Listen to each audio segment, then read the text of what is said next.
रानो चिड़िया और कालू कौवा दोस्त थे। वो दोनों फैसला करते हैं कि वो अपने लिए नए घर बनाएंगे।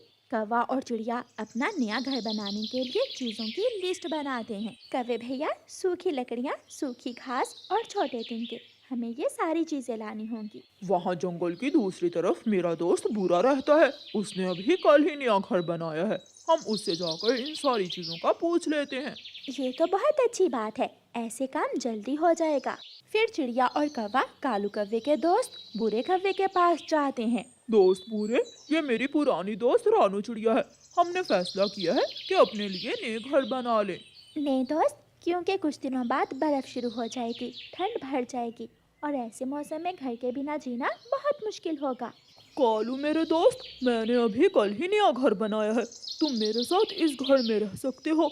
ये घर बड़ा है और सुरक्षित भी। जब तक तुम चाहो यहाँ रह सकते हो।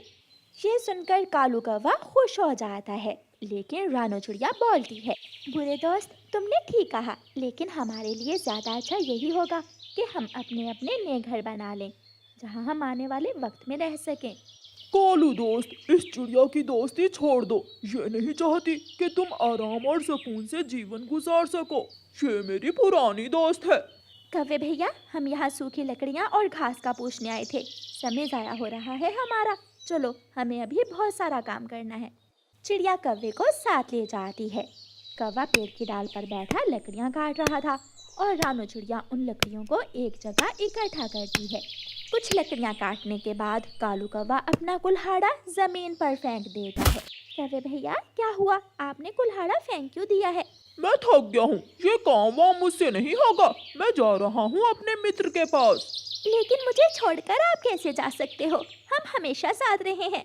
हमने मेहनत से जीना सीखा है। मैं काम करूंगी, मैं बनाऊंगी घर तुम्हारे लिए भी और अपने लिए भी। मुझे अब किसी घर की जरूरत नहीं है। मेरा दोस्त बुरा है ना, उसने मुझे अपने घर में रहने की अनुमति दे दी है। कौवा तेजी से उड़ता हुआ वहां से चला जाता है। कालू तो पहले ही काम चोर था, वो तो अब कभी भी मेरी बात नहीं मानेगा। चिड़िया कुल्हाड़ा उठाती है और अपने काम में लग जाती है। मुझे विश्वास था तुम लौट कर आ जाओगे। तुम उस चिड़िया की दोस्ती छोड़कर मेरे पास जरूर आओगे। मैंने उसे छोड़ दिया है। मैंने उसकी दोस्ती उसके मुंह पर दे मारी है। मेरा घर बहुत बड़ा है। हम दोनों दोस्त यहाँ मजा करेंगे, दाना खाएंगे, गीत गाएंगे। चिड़िया दिन रात मेहनत करती है। वो सूखा घास लेने नदी के पास जाती है तो वहाँ कालू कौवा और बुरा कौवा बैठे हुए थे। कालू यार, देखो देखो, वो चिड़िया कैसी मेहनत कर रही है। चिड़िया, मैंने बहुत अच्छा किया जो तुम्हें छोड़कर अपने दोस्त बुरे के पास चला गया। अगर मैं अब तक तुम्हारे साथ होता तो मेरे पंख थक जाते। मेरे सर में दर्द शुरू हो जाती तुम्हारी चू चू सुनकर। कालू भैया, तुमने मुझे छोड़ दिया, लेकिन मैं कभी भी तुम्हारा बुरा नहीं सोचूंगी। एक दिन तुम पछताओगे। ये खुशियाँ आरसी हैं, समय आने पर आप सब सीख जाओगे। जाओ जाओ, तुम मेरे दोस्त कालू को ऐसी बातें मत सिखाओ।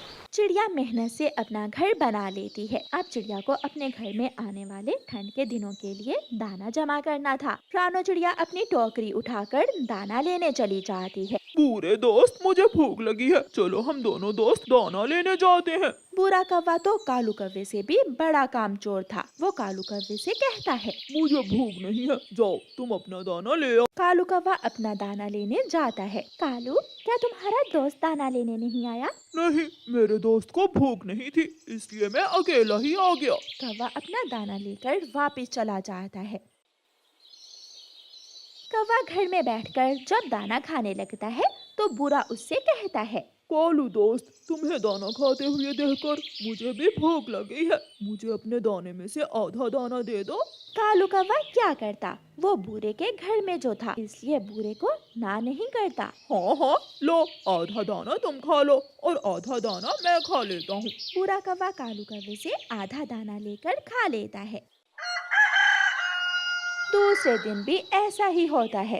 मैं जा रहा हूँ। बूरे, उठो, दाना लेने नहीं जाओगे आज? कालू दोस्त, मेरे तो सर में दर्द है, मैं नहीं जा सकता। क्या तुम मेरा दाना ले आओगे? अगर मेरे दोस्त के सर में दर्द है तो मैं ले आऊंगा तुम्हारे लिए दाना। चिंता ना करो, मैं दोस्त हूँ तुम्हारा। कालू कौवा जाता है, वो जंगल घूमता है। अब जंगल से दाना इतनी आसानी से नहीं मिलता था, इसलिए कालू कौवे को कभी यहाँ तो कभी वहाँ जाना पड़ता था। आखिर कौवे को दाना मिल जाता है, लेकिन दाना थोड़ा था। ये तो बहुत थोड़ा दाना है, मैं ये दाना घर ले जाता हूँ और दोनों दोस्त मिलकर खा लेंगे। कालू कौवा वो दाना लेकर घर चला जाता है। रास्ते में कालू कौवे को रानो चिड़िया मिल जाती है। कौवे, क्या आज फिर तुम्हारा दोस्त दाना लेने नहीं आया? मेरे दोस्त बूरे के सर में बहुत दर्द था, इसलिए मैं उसका दाना भी लेकर जा रहा हूँ। ये सुनकर रानो चिड़िया हंसने लगती है। वो ऐसे ही तुम्हें अपना नौकर बनाकर अपने घर में रखेगा, वो अपने सारे काम तुमसे ही करवाएगा। मेरा दोस्त ऐसा नहीं है। वो ऐसा ही है। कौवा चला जाता है। जब कालू कौवा घर पहुंचता है तो घर में बूरे का मामा भी आया हुआ था। कालू दोस्त, अच्छा ही हुआ जो तुम दाना लेकर आ गए। मामा जी को बहुत भूख लगी हुई है। आज दाना बहुत मुश्किल से मिला है, इसलिए मुझे आने में देर हो गई। जल्दी से ये दाना मेरे सामने रख दो। कालू से दाना लेकर मामा जी मजे मजे से दाना खाने लगते हैं। 2 दाने बूरा कौवा भी खा लेता है। कालू कौवा बैठा बूरे और बूरे के मामा जी का मुंह देखता रह जाता है और दाना खत्म हो जाता है। उस रात कालू कौवे को भूख की वजह से नींद नहीं आती। बूरा कौवा और उसका मामा तो मीठी नींद खर्राटे ले रहे थे। जब दूसरे दिन कालू कौवा घर से बाहर निकलता है तो बाहर का मंजर ही बदल चुका था। जंगल में हर तरफ बर्फ ही बर्फ थी। पेड़ों से पत्ते गिर चुके थे और उन पर बर्फ की तह जम चुकी थी। कालू कौवा बूरे को आवाज देता है।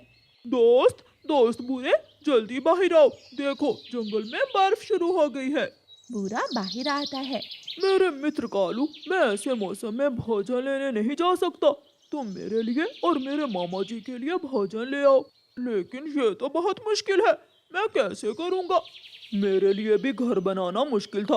अगर मुफ्त में मेरे घर में बर्फ और ठंड के दिन गुजारने हैं तो मेरे ये काम करना ही होंगे तुम्हें। ठीक है, मैं दाना लेने जा रहा हूँ। कौवा उड़ता है। कौवा जहाँ भी जाता वहाँ बर्फ ही बर्फ थी। आज तो दाना मिलना नामुमकिन था। कौवा थककर एक पेड़ के नीचे बैठ जाता है। कौवे भैया, वो कौवा तुम्हें अपना नौकर बनाकर अपने घर में रखेगा। कौवे को चिड़िया की बातें याद आ रही थी और वो अपने किए पर पछता रहा था। शाम हो जाती है और कालू कौवा खाली हाथ ही लौट जाता है। कहाँ है दाना? मेरे मामा जी भूखे हैं। मेरे मित्र बूरे, अगर दाना नहीं लाए तो मैं तुम्हें अपना मित्र नहीं बना सकता। निकल जाओ मेरे घर से अभी के अभी। क्या मित्र मित्र किए जा रहे हो? लेकिन मैं ऐसी ठंड की रात कहाँ गुजारूंगा? मैं ठंड से मर जाऊंगा। भांजे, इसे कहो चला जाए। क्या काई काई कर रहा है? मेरे सर में दर्द शुरू हो गई है। बूरा कौवा कालू कौवे को घर से निकाल देता है। ठंड की रात घर के बिना गुजारना बहुत मुश्किल था। कालू कौवा थोड़ी दूर जाकर एक पेड़ पर बैठकर रोने लग जाता है। क्यों छोड़ा? मैंने अपनी दोस्त रानो चिड़िया को क्यों छोड़ा? अगर मेरी दोस्त आज मेरे साथ होती तो मैं ऐसे बेघर न बैठा होता। कौवे के रोने की आवाज चिड़िया के घर तक जा रही थी। अरे, ये तो कालू कौवे की आवाज है। कालू कौवे की रोने की आवाज सुनकर रानो चिड़िया अपने घर से निकलती है। मैं जानती थी कि तुम्हारे साथ ऐसा ही होगा। एक ना एक दिन वो चालाक कौवा तुम्हें अपने घर से निकाल फेंकेगा। मैं शर्मिंदा हूँ। मैं नजर मिलाकर तुमसे बात नहीं कर सकता। तुम ही मेरी सच्ची दोस्त हो जिसने हमेशा मेरा साथ दिया। उठो और मेरे साथ आओ मेरे घर में।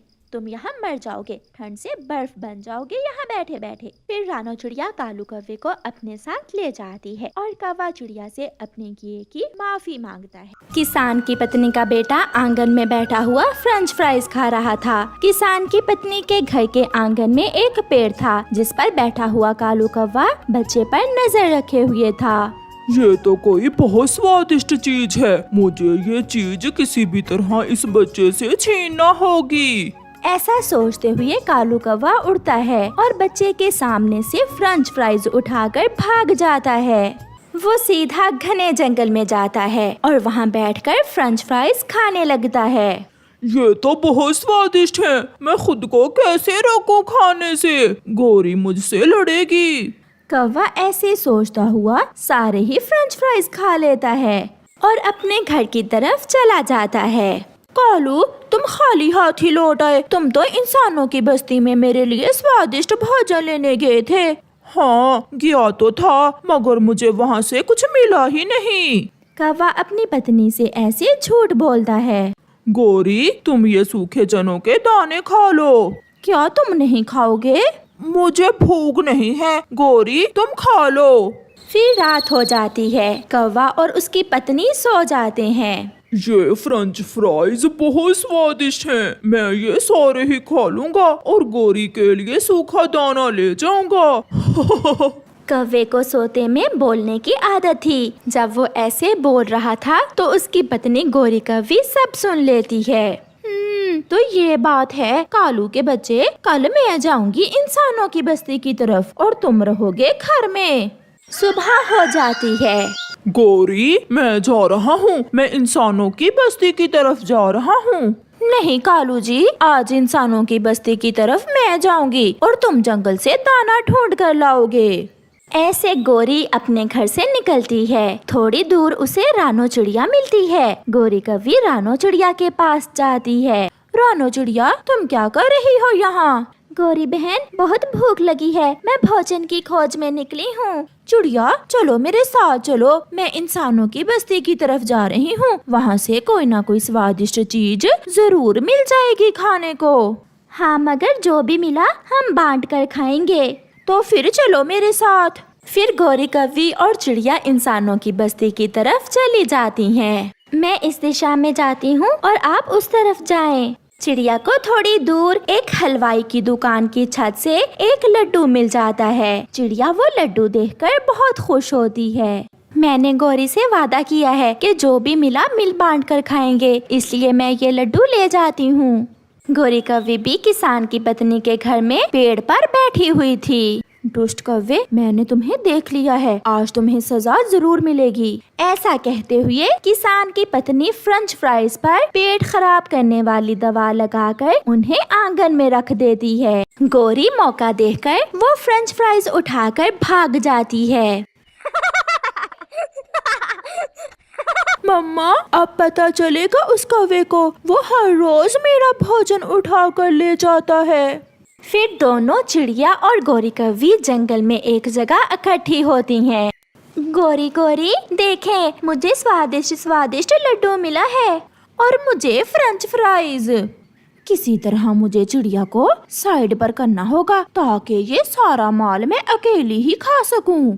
ये सोचकर गौरी चिड़िया से कहती है, चिड़िया चिड़िया, ये फ्रेंच फ्राइज हैं, इन्हें टमाटर की चटनी से लगाकर खाएं तो फिर बहुत स्वाद आता है।